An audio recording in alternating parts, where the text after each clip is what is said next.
Business, a person's occupation, profession, or trade.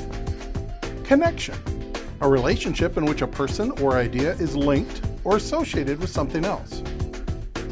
Welcome to Business Connection. Each week, our program will offer inspiration to navigate the business world. Information you can use to succeed in any field.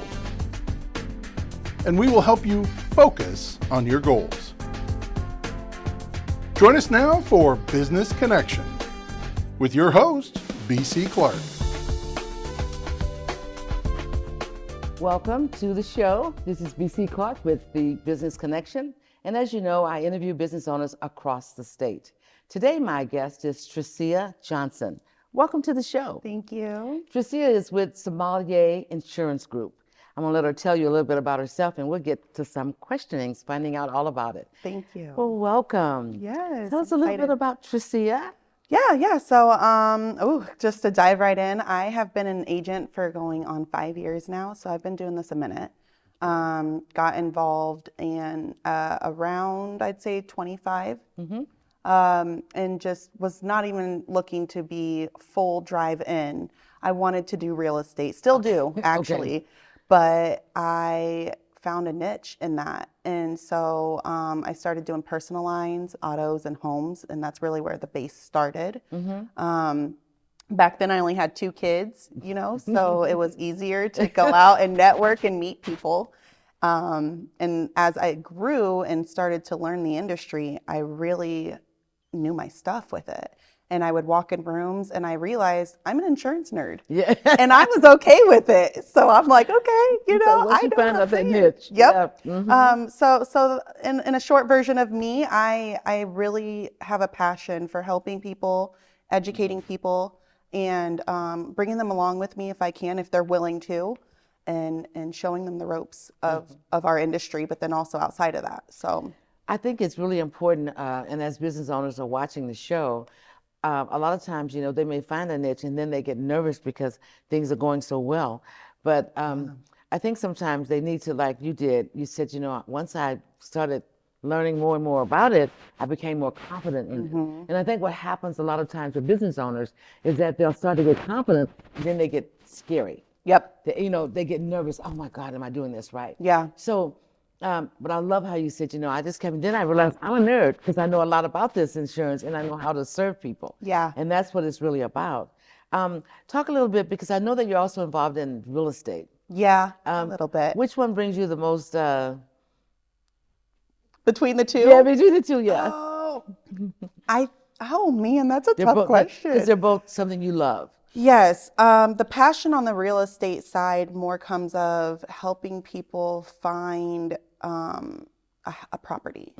It's not really finding their home, because I'm not involved in real estate like that. Right. I have investors that I would communicate with, and I will send them, like, on a Friday night and random hours, like, oh, I just found this online. And they're like, why are you looking at that? Because I found it. Yeah. And even my business partner has properties that I have found that I've sent him that he's purchased. Yes. But I would have to admit, I really love insurance. And I know that because if I really had that passion more for the real estate side, I'd be more involved on the real estate side. On the real estate side, than just, I got a property, you want it. Yeah. Yeah. And I think that's good. I think knowing where you are comfortable at, where you feel like you can do the most good at. I always think of, there's a passage that states how we're supposed to serve his people, right? Yeah.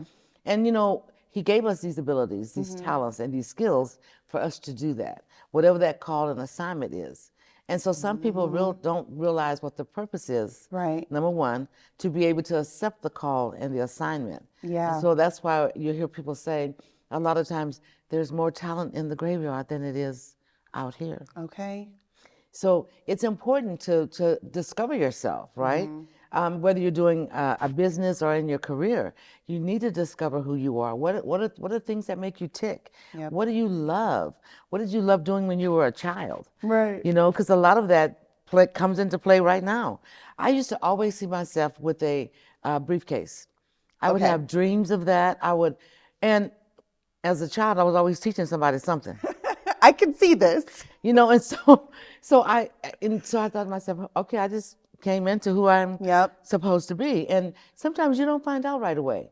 Yeah. Sometimes, you know, you may be 40 before it hits you about who you really are. Yeah. And I tell people all the time, I said, you know, if you don't know who you are, you marry the wrong person. Mm-hmm. You end up with the wrong job. Mm-hmm. So it behooves us to take that opportunity, that time, and just spend with this. Who am I? Yeah. You know, what do I love? Yeah. How And I can I will admit, serve? I battled that a little bit too. Yeah, I I think had a we all moment in do. that. But some of us So, run from it. yeah. You know, Yeah. well, I'll just do this job here because it's available right Yeah, now. it works. I know this. Yeah. Yep. You know, and so, but you know, when we think about business and really being out there like you're an independent agent, you know, so you can go to different places to find the best information for your clients. Yeah. And I think when I look at that really, it shows your passion, and it shows them that you care about them, Yeah. not that you're just trying to sell insurance. And Yep. I think that's so, so important, whether you're a teacher, whatever you are. Yep. I think people need to know that you care about whatever it is that you're doing. And I think a lot of times we miss that. Yeah. I really do. We're lacking that right now. I think so too. In the world, that customer service, It's it's what keeps people. And it doesn't even have to just be your job. No. You're out in the city and you're talking to Store. people. Anywhere. Your respect. Yeah. We Be are kind. really, and I don't know where that came from. I wonder if it's us staying in the house for so long. Well, it could be that, but I think that, you know, it depends on sometimes what they see. You know, so if you have someone that's leading that's arrogant, that's ignorant, and Right. you know, the majority is following that, so then they lose what things they learned when they were. You're right about when they that. were- and so I think that sometimes a culmination of things have happened. You know, we had things were going great, and all of a sudden a pandemic hit. Right. You know, and for a couple of months in 2019, November, December, people were getting sick and no one knew why. They were having pneumonia and all this stuff, and all of a sudden, bam, in 2020, in March, it was full-blown stuff we never heard of before in our life. Yep. 100 years later, influenza, right? And so now we have most of us wasn't here for that. So now we're dealing with a pandemic that we never thought about, we Right. never prepared for, Yep. or anything. Yeah. So there were people that decided, okay, we have a crisis, and if they were in business, there were a lot of things that changed. Demand for some of their products and services changed. Yeah. People were staying in, and one went out. We had to figure out, okay, so how do we get food? Right. You know, Can I go outside? how do we get food? You know, I mean, and so, you know, we've had a lot of things that have happened. Yep. And mental health is now rampant because during that time, we couldn't figure out what we needed to do. It was something that no one talked about. The government told us that we had to do certain things, you know, there were restrictions. Yeah. So people got worried and mental health became a real issue. Yep. Depression. A lot of business owners just killed themselves and thought that they could not stand. We lost a lot of people who, you know, and so a lot has happened. And in the rebuild stage, you know, and resuming, trying to get back to where we probably won't be like where we were. Yeah. But trying to bring some normalcy in our day-to-day has been very hard. I agree. And even though, you know, I think it was John F. Kennedy one time who said, and we'll learn more about your business, but I think sometimes you have to just talk. But I think that he said, you know, in the Chinese language that when a person sees, you know, a crisis, there's two ways that they think about it. Yeah. One, that, oh, I'm in crisis, what do I do? And the other is like, oh, I see opportunity. Yep. And so I think a lot of people saw crisis and they couldn't see anything other than crisis. Yeah. And so they were thinking like, what do I do? So I stay in, I keep all my family in, we don't do nothing, we don't think about anything, and they couldn't get out of that mode. And I think other people that were saying, wow, you know what? They need masks, they need this. What about delivery? I mean, you know what I'm saying? Yep. So 24% more business was started during the pandemic. You know what I'm saying? See? Yeah. So when we sometimes as business owners and leaders, we have to remember that our position is not to stoop down when things start happening. Yeah. Because that's when we lead. Yep. Yep. Right? Absolutely. True Yep. leaders lead when there's chaos, and they can stay still and say, okay, what do I need to think about? How do I need to move this forward? Yeah. What's my strategy to move out of this?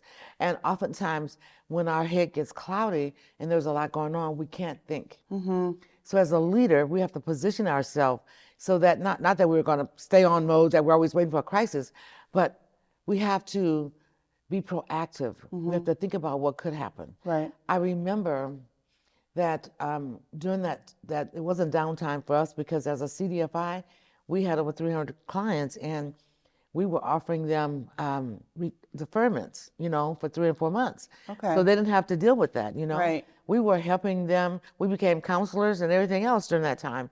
And on Zoom. Yep. I had only heard of Zoom, but I hadn't really done a whole lot. I had been on Zoom with other folks, but not to have to do it. And it was a learning experience, but it was one that was great, because then we still had that touchy feely on screen, Right. which is not the same. But at any rate, I think that the thing that really impressed me and put things on my mind was I was, going out to other places. Like I was looking at Canada and some of the things that they had, and I ran across resumption plans. It's like, resumption plans, what is that? Because I was in IT, so I knew about business continuity and that stuff. Yeah. You have to write those things, and what is business resumption? And I'm so nosy, and I need to know a little bit of everything. And so I just started doing some research, and I actually had communicated with someone in Canada. It was and it was some kind of government thing. And I said, I'm reading about resumption. Do you have information? And they sent me a document. Okay. And from that document, I did a PowerPoint. Okay. And then we started at Nebraska University and started offering resumption plan, how to get back to business. I like that. And so how do we resume? What things do we need? So it was almost like you have business continuity. So if your systems go down, you have backups and all this stuff. Right. But how do you resume from an interruption? It's a little bit different. It is different. Because now, what things do I need to bring online first? What things do I need to have before I can open up the door? And so we did resumption planning, and resumption planning, and resumption planning. And the Lord just gave that to me. And I'm not going to let anybody ever take it. It came from Him, because He knew we would have it. Yeah. From that, there were 3 different loans, grants, that other people created and said if they do the resumption plan, they can get a $5,000 grant. She said, sign me up. I was the one teaching. Oh. I wasn't even eligible for the grant, okay? Oh. But anyway, I'm That's just nice, showing though. you, sometimes as leaders, as people who are trying to serve people, we need to be on guard all the time to know what do they need. Yep. And so I think that was something I thought, oh my God, people are going to need to know how to get back in the restaurant. They're going to need to know how to get back to do whatever. And I so sometimes if you're open, stuff drops in your spirit, and if you follow it, things can happen. Yeah. I'm just saying that because a lot of times we get to a certain point as a business owner, as a leader, and we say, okay, I've done everything. I'm agree. there. Yeah. You're never there. Yeah, Every day I learn something new. Every day. Yep. And it's not only that I learn something new, but I learn new people. I learn new things about them. I look at them, and I'm like, okay, yeah, it's not somebody I want to be around for a whole lot of time. You know what I mean? Yes. Yeah. I mean, you have to watch people. Yeah. And, you don't have to tell them everything that you're doing, but, sometimes you can decipher what's happening. Yep. You can see ahead of time. I always tell people, don't say you were there for 20 years and all of a sudden you just found out that they didn't need what you were doing anymore. After 20 years. Yeah. It's a long time to. Because something happened 3 or 4 years earlier. Yeah. Where the season changed and you were comfortable. Yeah. I and agree. we do that a lot, yeah. When we get comfortable like that, then we don't see anything else. We think it's going to be like this all the time. Everything changes. Change is my friend. Yeah. I'm now. And if it don't ready change, for it. I'm saying, okay, what's happening here? Yep. Where we going? I'm 4 seasons over here. And so, but I think sometimes we get complacent, in our place, even as business owners. Yeah. And so as a business owner, we can't get complacent. We have to always think about what's next. What's coming down the tube, watching that industry to see what's happening over on that side. What can I change? Because, just like everything else, your business, when you first launch, you're up on a high and the sales are going like this, but there will be a decline. Yes. And it may be 2 years before that decline happens, but you'll see your sales begin to flatline. Yep. And before that happens, when you see it begins to decline, is the time for you to take action. Yep. And begin to say, okay, so now I need to introduce a new product, or I need to add a new service. And I start my communication on that new service. You ever notice, you know, you ever notice how it could be a product? Dawn, let's say Dawn. When Dawn first came out, Greece would run from Dawn, right? Everybody used Dawn. Scientists used Dawn. Right. The people out on the rivers used Dawn to, you know, when there was oil spills and stuff like that. And then Dawn stopped putting everything in, taking a little bit out, add more water, you know what I mean? And so if you get a certain product of Dawn, it was just almost useless. Yeah. But you go back to that original product, which they've hiked up, and now that's one you have to buy in order to do what you needed to done, not these little bottles that they put out anymore. So, you know, you have to be able to, you know, you have to be able to watch things, be able to ascertain what do I do next in my business. Yeah. Not when you're there and everything is just on the ground. I agree. You have to, when it's doing this and you see that curve happening, what do I need to do as a business owner? Do I need to spruce up the outside of my building? Do I need to add in, you know, some new stuff? What am I doing? Or am I just letting this thing go down to the ground and all of a sudden I have no clients coming in and I'm saying my sales have slumped? It's too late. I'm just saying that because, you know, this is a show about business. And sometimes you have to have real talk. You really do. Sometimes you have to talk about the things that people don't tell you when you go to a show or when you go to a class. You know, I have so many people come in that was like, you know, I took a business plan class. I didn't learn all this. And I was like, I know, because people teach in overview. They don't teach application. Yeah. Yeah. And application is what moves. Yeah. You have to teach application. Yeah. I love that you don't talk about the pretty stuff of being a business owner. I mean, I love that because there are some pretty things. Yeah. But I tell you what, they're far and few. But if you know how to avoid the ugly things, or not to get so that it's down there, then the pretty things stay up longer. Yeah. Okay? Yeah. Does that make sense? Yes, it does. Because I think that sometimes we get into a business or a place and we say, you know, and then we never think about how do we sustain ourselves. And we have to always be thinking about that. Yeah. Because change happens every day. New products come out every day. New services come out every day. New technology come out every day. Yeah, and competitors. And competitors come out every day. Yes, they do. And you know, when I'm telling people in marketing, when we're doing the marketing, like I just did one yesterday for Do Space, and you know, one of the questions was, well, how do I, you know, stay above my competitor? I said, did you do all your footwork? Did you research on those competitors? Because if you don't know everything that they're doing, not that you need to be afraid, that you need to know it so you know what to do in your business. Right. Especially if these businesses are similar, right? So you have to look and see what things is it that I need to do? How can I get to that place where I'm not worrying about what my competitor's doing, but I'm watching my competitor? Yep. So before you get started in your business planning, you search out the nearest competitors that are similar to your business, right? Right. And you find out what's their sales strategy, what's their customer service strategy, how are they implementing this, what things are they doing, who are their customer segment. If we don't know that, how can we set up and take some of that market share? We need to know, and we need to have our own segments, right? So if you're an insurance group, right, and you're an agent, and there's other agents that are out there, right? Absolutely. That have the same access to all those other people that you do, right? How do you get some of that market from them if they've been out there longer than you? So when you bust out the door, you got to come out with some red flags and some green shoes and some yellow hair. Yep. So people come over. And once they get over there, then you can start, you know, surveying and all that stuff. And then you have to understand how you're treating them, because however you treat them when they first come and they like it, you have to maintain that. Yeah. Remember I said about Dawn? Dawn came out and man, it was the best thing inside of heaven, right? And then all of a sudden they started adding a little more water. They started diluting. But their number one product, the price kept going on that. People were saying, okay, I'm just getting a little bottle of this. I'm just saying, you know, I need to go back to that. Yeah. That is their number one product. And it's the big bottle that doesn't have nothing fancy on the outside of it. It's so true. You see what I'm saying? Yesterday. You know, and so sometimes we need to watch stuff.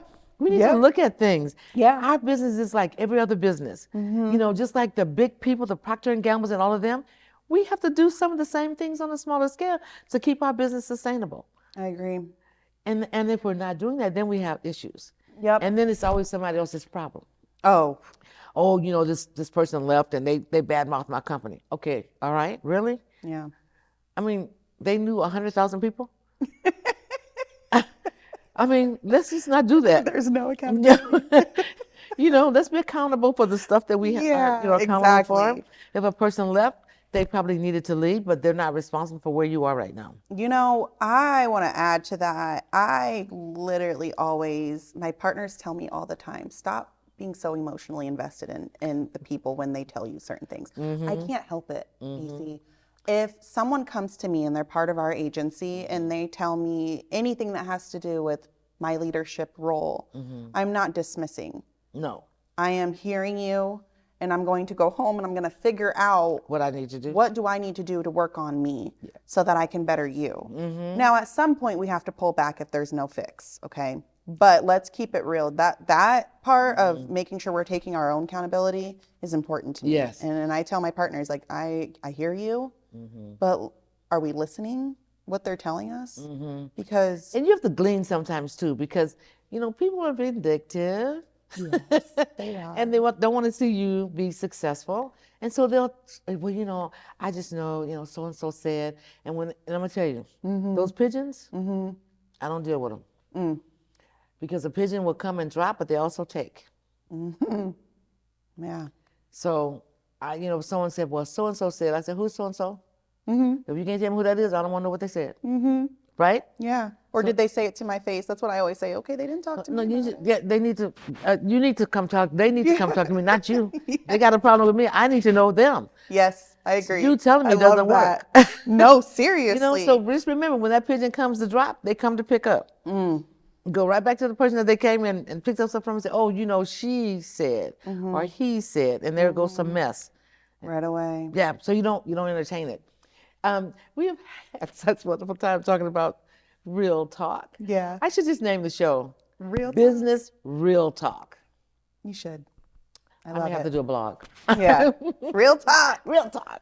But it's real stuff. I mean, I can't sit and pretend that this has been an easy journey for me. I literally, when COVID was going on, I was hiding in an office, not hiding. Yeah, but I know what you I mean. was in an office working.